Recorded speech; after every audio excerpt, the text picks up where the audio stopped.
অনেক আছেন এখানে, আপনার ছেলে 8-এ পড়ে, আপনার ছেলে SSC পরীক্ষা দেয়, আপনার ছেলে 5 ওয়াক্ত নামাজ জানে না। অভাব নাই, কি শিখাইছে?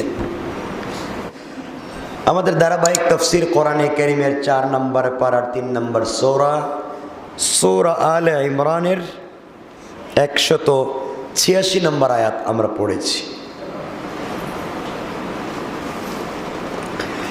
আল্লাহ এই আয়াতে বলেছেন কুল্লু নাফসিন যায়িকাতুল মউত। আল্লাহ বলছেন প্রত্যেক প্রাণীকে মৃত্যুর স্বাদ আস্বাদন করতে হবে, অর্থাৎ প্রত্যেক প্রাণীকেই মরতে হবে। কাকে মরতে হবে? সবাই বলেন, সকল প্রাণীকে মরতে হবে।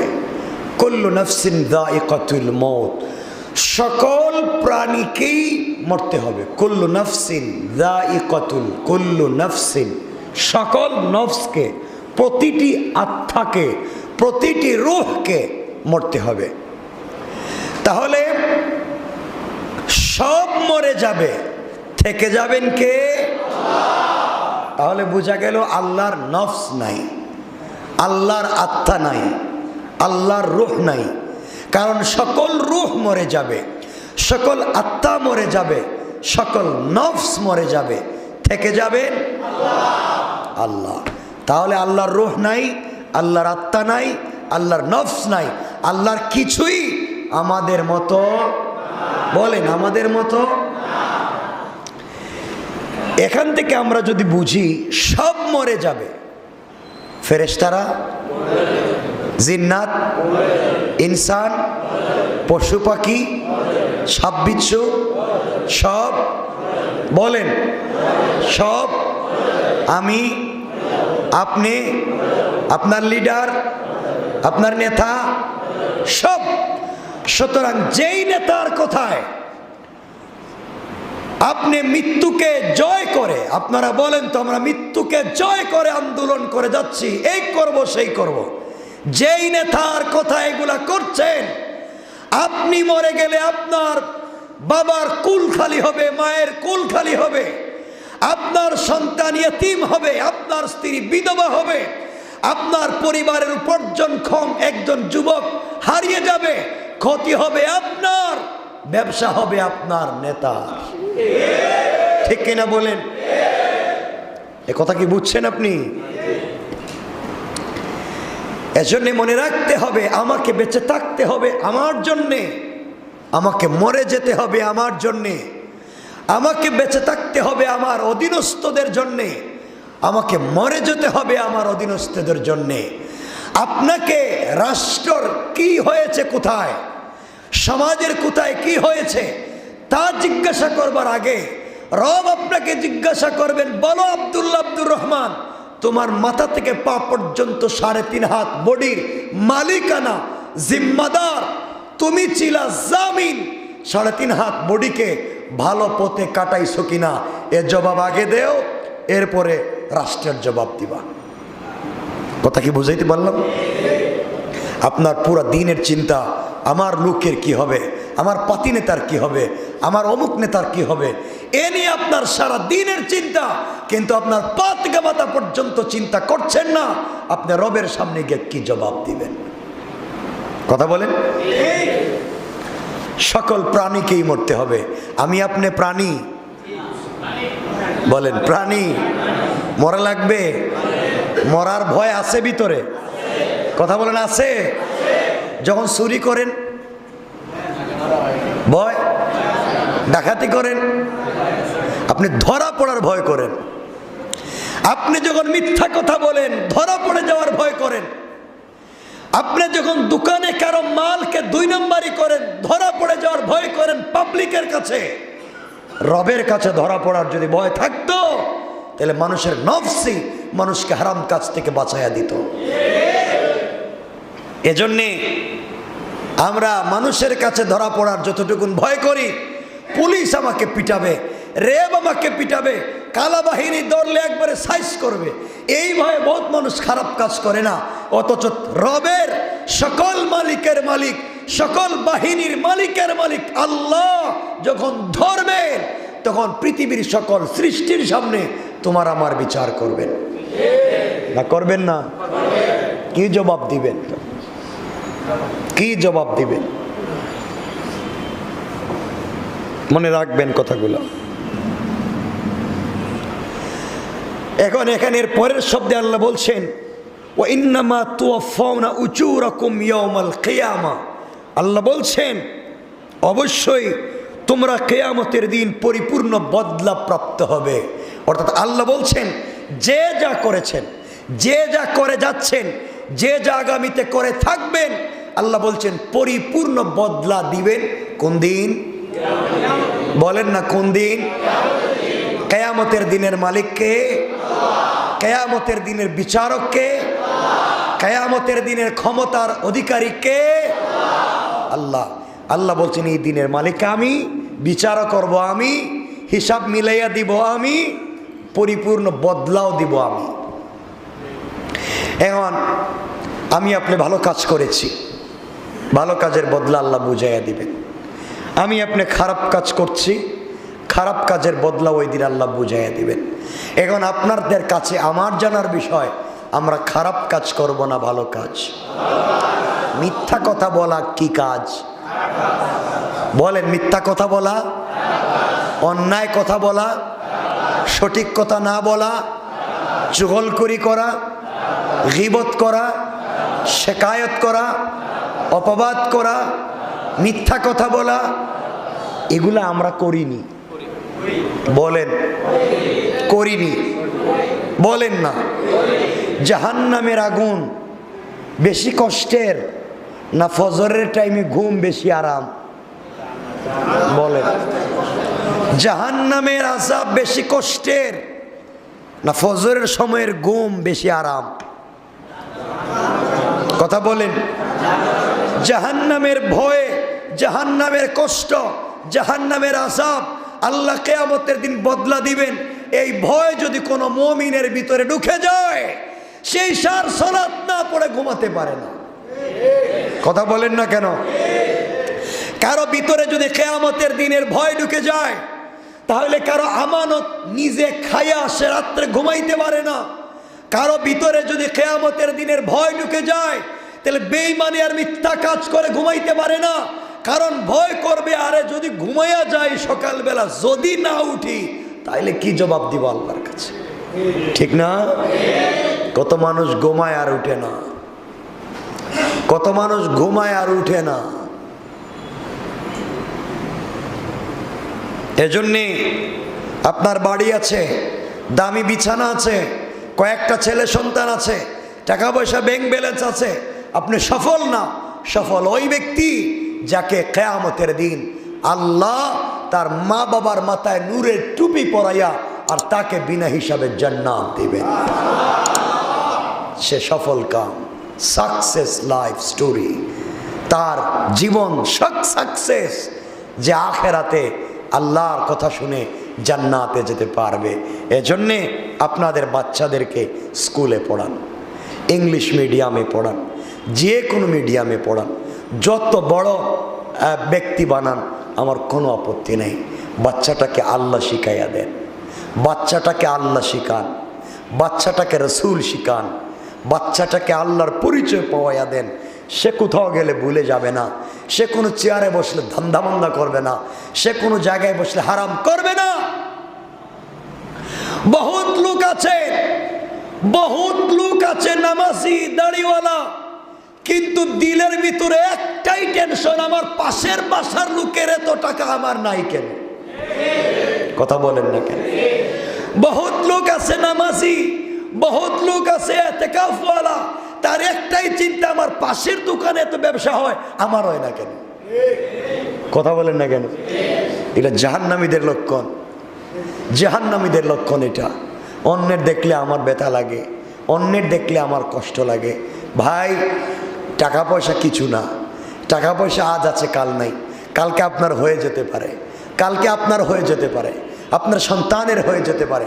কিন্তু একটা জিনিস মনে রাখবেন, কাউকে ঠকাইয়েন না, কারো ক্ষতি কইরেন না, আমানতের খেয়ানত কইরেন না, কাউকে আঘাত কইরেন না।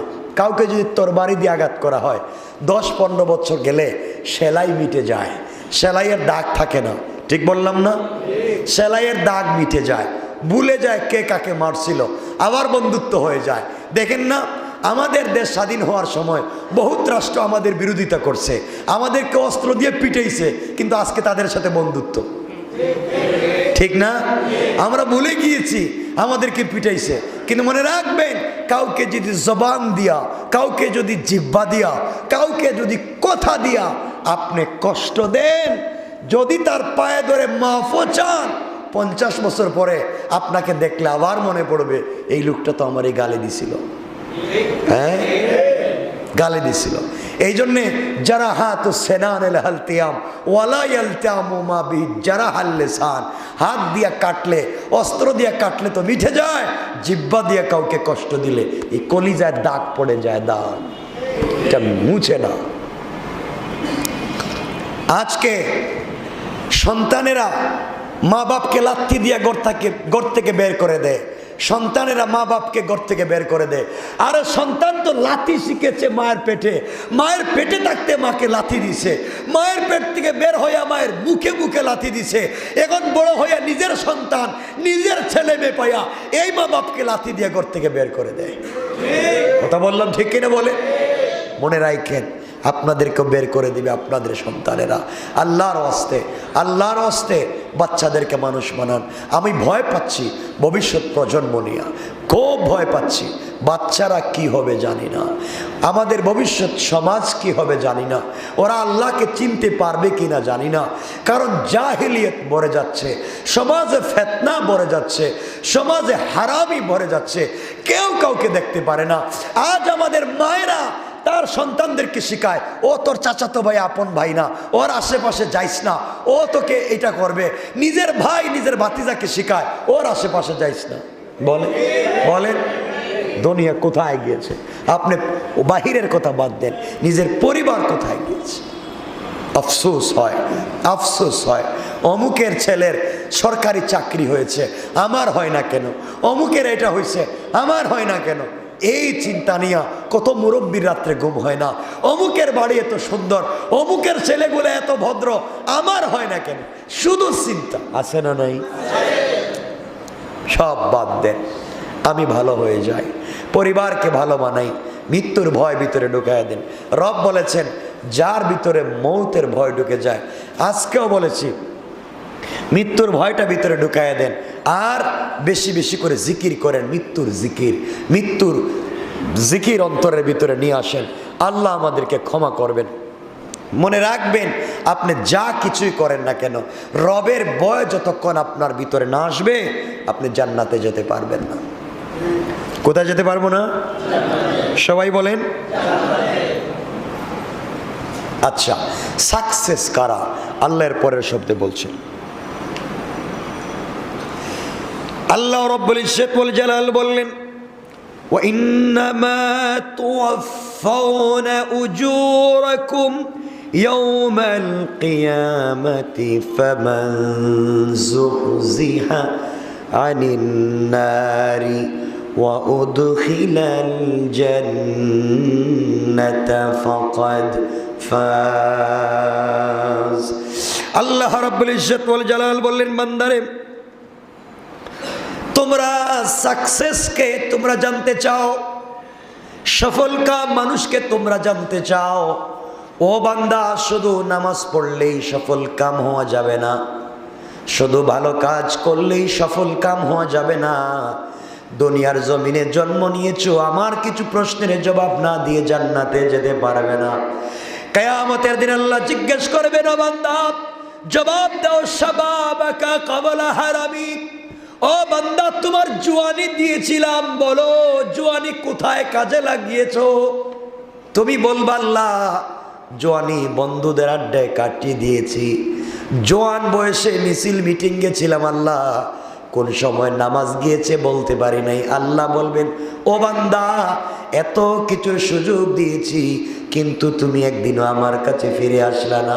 বান্দারে, তোমার ভিতরে দুনিয়ার বড় লোভ ঢুকে গিয়েছে। বাড়ি আছে, গাড়ি আছে, সম্পদের পাহাড় করতে চাও। সারাদিন শুধু সম্পদের হিসাব মিলাইলা, কেমনে বিজনেসকে বড় করবা হিসাব মিলাইছো। বান্দা, একটা বার তুমি বলো, জাহান্নাম থেকে বাঁচবার জন্যে, জান্নাতে যাওয়ার জন্যে তোমার জীবনে কি কোনো হিসাব করেছো? বান্দা, তুমি হিসাব করো নাই। আমি আল্লাহ আজকে ঘোষণা করে দিলাম, ওই ব্যক্তি সফল কাম যাকে আমি আল্লাহ জাহান্নাম থেকে মুক্তি দিয়া জান্নাতের ফয়সালা করে দিব, ওই ব্যক্তি হলো দুনিয়ায় সফল কাম। আর আখেরাতে কোটি কোটি মানুষের সামনে আমি আল্লাহ নিজের হাতে ওই বেচারার ডান হাতে আমল নামা দিয়া বলবো, বান্দারে নে নে, ফামান যুহজিহা আনিন নার ওয়া উদখিলাল জান্নাতা ফাকাদ ফাজ। জাহান্নাম থেকে বাঁচাইয়া দিলাম, জান্নাতের সার্টিফিকেট দিলাম। নে নে, জান্নাতের সার্টিফিকেট ডান হাতে ধরাইয়া দিলাম। এমন সময় দেখব, আমরা যাকে নিগৃহীত করেছি, আমরা যাদের সমালোচনা করেছি, আমরা যাদেরকে গালি দিয়েছি, ছোট লোক বলে গালি দিয়েছি, গরিব বলে গালি দিয়েছি, বংশ কম বলে গালি দিয়েছি, তাদের হাতে যদি জান্নাতের সার্টিফিকেট চলে যায়, ওরা এসে বলবে, ভাই দেখ না আমার হাতে কি। আপনার আমার সামনে দিয়ে সে জান্নাতে পৌঁছে যাবে। আর আমার কোটি কোটি টাকা, সব সম্পত্তি দুনিয়ায় ছিল, কিয়ামতের দিনে আল্লাহর সামনে যখন দাঁড়াবো, দুনিয়ায় সুন্দর করে বানানো বিল্ডিং থাকবে না। আল্লাহ বলছেন, ওয়াতাকুনুল জিবালু কাল-আইন, সবগুলা তুলার মতো উড়ে যাবে। আপনার বিল্ডিং তুলার মতো উড়ে যাবে, আপনার জমিগুলা তামা হয়ে যাবে। ও ভাই, যেখানে বিল্ডিং বানিয়েছ, কিয়ামতের সময় আপনার বিল্ডিং তুলার মতো উড়ে যাবে, আপনার বাড়ি তামার মতো হয়ে যাবে। কেউ আপনাকে আমাকে বাঁচাবার মতো থাকবে না। আল্লাহ বলছেন, ও বান্দা, কিয়ামতের দিনে তুমি যদি আমার হাত থেকে বেঁচে যেতে চাও, দুনিয়ার জমিনে মৃত্যুর ভয় নিজের অন্তরে ঢুকাইয়া নাও। আর যেই গোলাম মৃত্যুকে ভয় করে চোখ থেকে এক ফোঁটা পানি ছেড়ে দেবে, আল্লাহ বলছেন, বান্দা, তোমার এক ফোঁটা চোখের পানির দ্বারা আমি আল্লাহ জাহান্নাম হারাম করে জান্নাত ওয়াজিব করে দিলাম। সুবহানাল্লাহ, জোরে পড়ে। এজন্য আল্লাহ বলছেন, যাকে আমি জাহান্নাম থেকে দূরে রাখবো এবং জান্নাতে প্রবেশ করাবো, তার কার্য সিদ্ধি হবে। আর পার্থিব জীবন ধোঁকা ছাড়ার কিছু নয়। এই যে আমি আগে যে কথাটা বলছিলাম, আল্লাহ শেষ শব্দে এসে বলছেন, ওয়ামাল হায়াতুদ দুনিয়া ইল্লা মাতাউল গুরুর। আল্লাহ বলছেন, এই দুনিয়া একটা ধোঁকা ছাড়ার কিচ্ছু না। এই দুনিয়া, ওমাল হায়াতুদ দুনিয়া, দুনিয়ার জিন্দেগি ইল্লা মাতাউল গুরুর, একটা ধোঁকা ছাড়ার কিচ্ছু না, সব ধোঁকা। এজন্যে হাজার হাজার কোটি টাকার সম্পত্তি রেখে যাওয়ার চাইতে নিজের সন্তানদেরকে সম্পদ বানান, নিজের সন্তানদেরকে সম্পদ বানান। এরা যেন আপনাকে জান্নাতে নিতে পারে, এরা যেন আপনাকে সুপারিশ করতে পারে, এরা তেলাওয়াত করলে যেন কবরে বসে বসে সওয়াব পেতে পারি। আমরা পারি না? বানাতে পারি না? আমি বলছি না আপনাদের সব বাচ্চাকে মাদ্রাসায় দিয়ে দেন, আমি বলছি আপনাদের বাচ্চাদেরকে আল্লাহ শিখান, আল্লাহর পরিচয় পাওয়াইয়া দেন। আল্লাহর পরিচয় নিয়ে সে ইউনিভার্সিটিতে যাক, রসুলের পরিচয় নিয়ে এসে বিভিন্ন সেক্টরে জব করুক, আপত্তি নাই। কিন্তু তার ভিতরে যদি আল্লাহ থাকে, দেখবেন অফিসের টাইম, আজান হয়েছে, রব বলছেন, ও বান্দা ফাইল রাখ, হাইয়া আলাল ফালাহ, কামিয়াবি আমার কাছে। বান্দা ফাইল বন্ধ করে মসজিদে নামাজে চলে গিয়েছে। অনেক অফিসার দেখবেন নামাজের সময় মসজিদে চলে গিয়েছে। আরও অনেক অফিসার দেখবেন অজু করে আইসাও নিজের পিছনের পকেটে ঘুষের টাকা রাখতেছে। কথা বলে না কেন? আছে না নাই? আচ্ছা, এখন আপনারা বলবেন, তাহলে আমাদের ধন সম্পদ এগুলো কি? আমি সংক্ষেপ করে করে বলতেছি, যেহেতু 10টা হয়ে গেছে। ধন সম্পদ এগুলো কি? আমরা এতগুলা করলাম, এগুলা দিয়ে কি হবে? আল্লাহ রাব্বুল ইজ্জতুল জালাল এরপরে আয়াতে বলছেন, আল্লাহ রাব্বুল ইজ্জত ওয়াল জালাল বলছেন লাতুবলাবুন্না ফি আমওয়ালিকুম ওয়া আনফুসিকুম। আল্লাহ রাব্বুল ইজ্জত ওয়াল জালাল বলছেন অবশ্য ধন সম্পদ এবং জনসম্পদ তোমাদের পরীক্ষা। ধন সম্পদ এবং জনসম্পদ, অর্থাৎ জনসম্পদ কি? সন্তান সন্ততি। ধন সম্পদ তো টাকা পয়সা। আল্লাহ বলছেন এই সবগুলা হচ্ছে কি? পরীক্ষা। বলেন না কি? পরীক্ষা। এরপর আল্লাহ বলছেন তোমরা শুনবে, তোমরা জানবে, আমি এগুলা তোমাদেরকে দিয়েছিলাম জিনত, সৌন্দর্যের জন্য। ওগুলা ব্যবহার করো, তোমরা জান্নাতে আসতে পারতে। ভুল পথে ব্যবহার করেছ, ভুল জায়গায় ব্যবহার করেছ।